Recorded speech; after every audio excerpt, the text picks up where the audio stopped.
At Goulburn Murray Water we drive hundreds of kilometres every day, thousands of kilometres every week and millions of kilometres every year to serve our customers and colleagues. Most days we do this without incident. What you're about to see is not one of those days.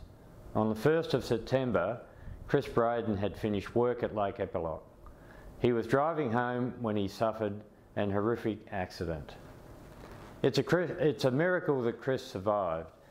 He's shared his experience in an effort to reinforce some safety messages when we get behind the wheel. The safety of our staff is our #1 priority at G&W. I thank Chris for his courage and his genuine concern for his colleagues in sharing his story. A warning that this video contains dashcam footage from a vehicle accident. It's confronting and some staff may choose not to view it.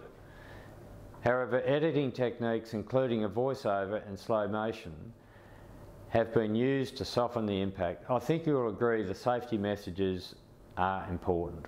And again, thanks to Chris, we're glad he's okay, and please drive carefully and safely.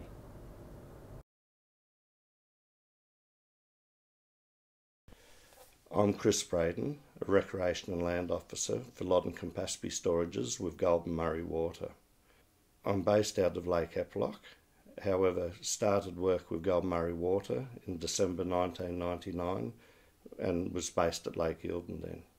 I live in Spring Gully with my wife Suzanne and my 11-year-old son Rolly. Friday the 1st of September was a normal day at work.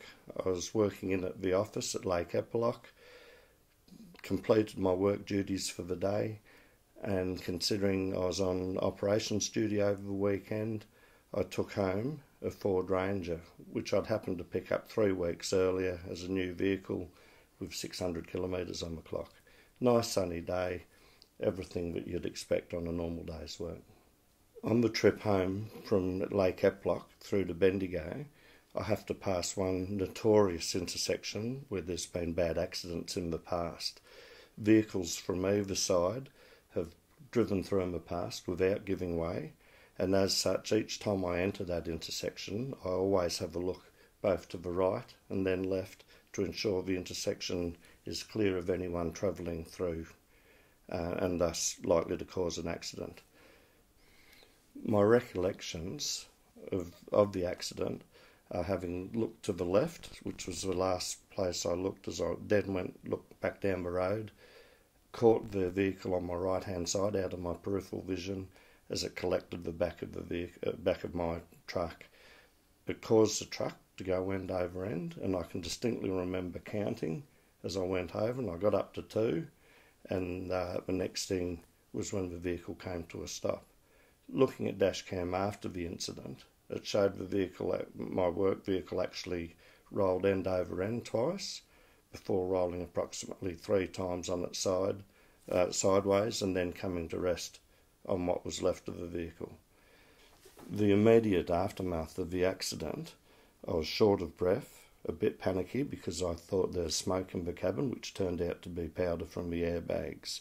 I was also very sore and having difficulty breathing. Bystanders were there very quickly, who were able to reassure me and ultimately assist me out of the vehicle as I'd done a self-check and everything was working and I was just keen to get out. Immediately after the accident, while being very sore, I felt myself extremely lucky to have survived what could have been a potentially fatal accident. And we were also very lucky in that the other person involved in the accident also seemed to be in one piece. Definite lessons that came out of the accident is the importance of having all our goods secured in the back of vehicles. I had a laptop that was destroyed while being thrown around inside the truck.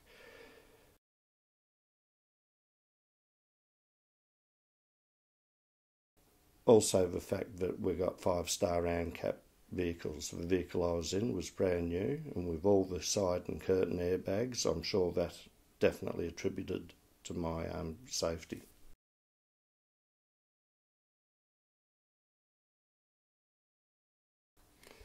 Having a dash cam was also really beneficial, as I couldn't understand where the vehicle had come from and why I hadn't seen it, the vehicle that hit me on the right-hand side. However, looking at the dash cam, it shows that the vehicle had slowed down, and I'd presumed it wasn't going to be a risk. And the dash cam really helped in explaining what had happened in this instance.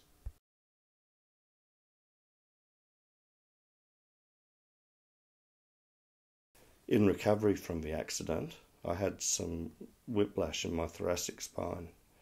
It's something that I thought I'd recover from quite quickly, and it's amazing, even with all the physio and all the best efforts, sometimes these things are out of your hands, and it's pain that you've got to put up with, but willing to put up with considering the other options.